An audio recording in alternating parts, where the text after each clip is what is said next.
চলুন আজ বাংলাদেশের গভীরে একটু ডুব দেওয়া যাক। আমরা প্রায়ই যা দেখি বা শুনি তার বাইরেও কিন্তু একটা জগৎ আছে।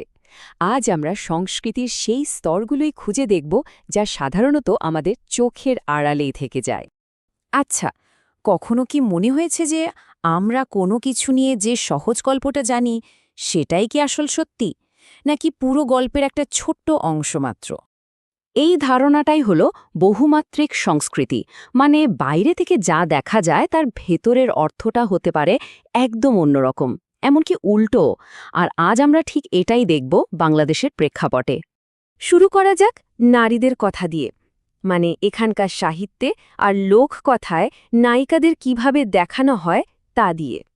একটা খুব সাধারণ ধারণা আছে, তাই না, যে বাংলাদেশী নারীরা ক্ষমতাহীন, পুরুষতন্ত্রের শিকার। কিন্তু সংস্কৃতির ভেতরের গল্পটা যদি ঠিক তার উল্টো হয়, যদি সেখানে লুকিয়ে থাকে এক শক্তিশালী নায়িকার ছবি।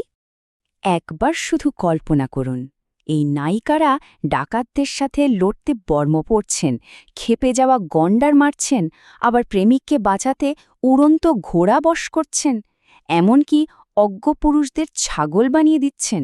ভাবা যায়? এটা কিন্তু আমাদের চেনা ক্ষমতাহীন নারীর ছবির সাথে একদমই মেলে না, তাই না? আর দেখুন, এরা কিন্তু শুধু গল্পের চরিত্র নয়, বেহুলা বা লালমনের মতো চরিত্রগুলো তো এখানকার সংস্কৃতির একেবারে মূলে মিশে আছে।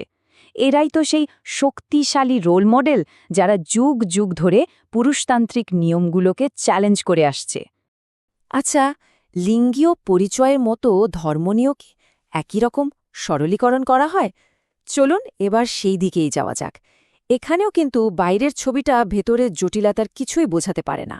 সাধারণভাবে কি মনে হয়, একদিকে একেশ্বরবাদী ইসলাম, অন্যদিকে বহু ঈশ্বরবাদী হিন্দু ধর্ম, দুটো যেন দুটো আলাদা জগৎ। কিন্তু আসল গল্পটা কি আসলে এতটা সাদাকালো? এই যেমন ধরুন বনবিবির কথা। সুন্দরবনে বাঘের ভয় থেকে বাঁচতে হিন্দু মুসলিম সবাই তার কাছেই আশ্রয় চান। কিংবা ধরুন বদর, নদীতে নিরাপদে চলার জন্য সবাই তাকেই স্মরণ করেন। এখানে দেখুন হিন্দু মুসলিম উভয় সম্প্রদায় কিন্তু একই সত্তার কাছে প্রার্থনা করছে। এতেই বোঝা যায় ধর্মের দেয়ালটা এখানে আসলে কতটা নড়বড়ে। আর এই ব্যাপারটা শুধু দেবদেবী বা পীরদের মধ্যেই সীমাবদ্ধ নেই, বরং ধর্মীয় উৎসব আর পবিত্র জায়গাগুলোতেও এর দারুণ সব উদাহরণ পাওয়া যায়।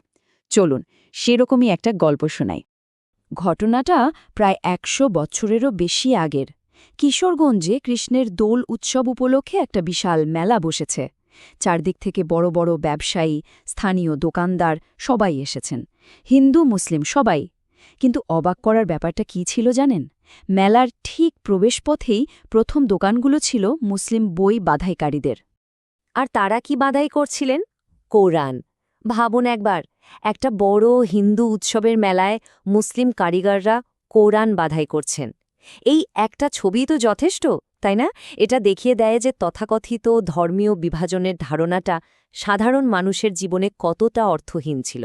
এটাই আমাদের চোখে আঙুল দিয়ে দেখিয়ে দেয় যে বড় বড় যে ধারণাগুলো আমাদের শেখানো হয় সেগুলো প্রায়ই এই রকম ভাগ করে নেওয়া ইতিহাস, এই মেলবন্ধনের গল্পগুলোকে এড়িয়ে যায়।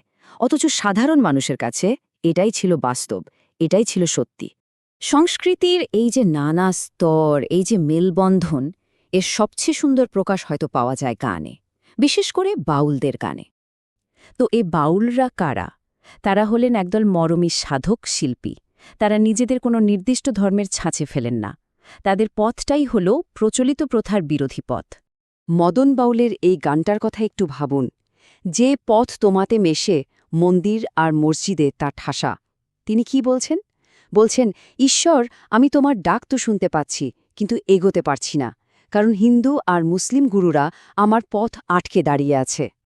এখন বাউলরা হয়তো সংখ্যায় খুব বেশি নন, কিন্তু তাদের গান, তাদের দর্শন সারা বাংলাদেশের মানুষের মনে গেঁথে আছে। আর এটাই তো প্রমাণ করে, তাই না, যে বিভাজনের ঊর্ধ্বে উঠে এক হওয়ার আকাঙ্ক্ষাটা আসলে এই সংস্কৃতির কত গভীরে লুকিয়ে আছে। বাংলাদেশের এই গল্পগুলো শোনার পর একটা প্রশ্ন কিন্তু থেকেই যায়। আচ্ছা, আমরা আর কতগুলো সংস্কৃতিকে এরকম একটা সরল একমাত্রিক চোখে দেখি? ভাবুন তো, এরকম কত হাজারো গল্প, কত জটিল ইতিহাস আমাদের চোখের সামনেই হয়তো লুকিয়ে আছে, যা আমরা দেখতেই পাচ্ছি না।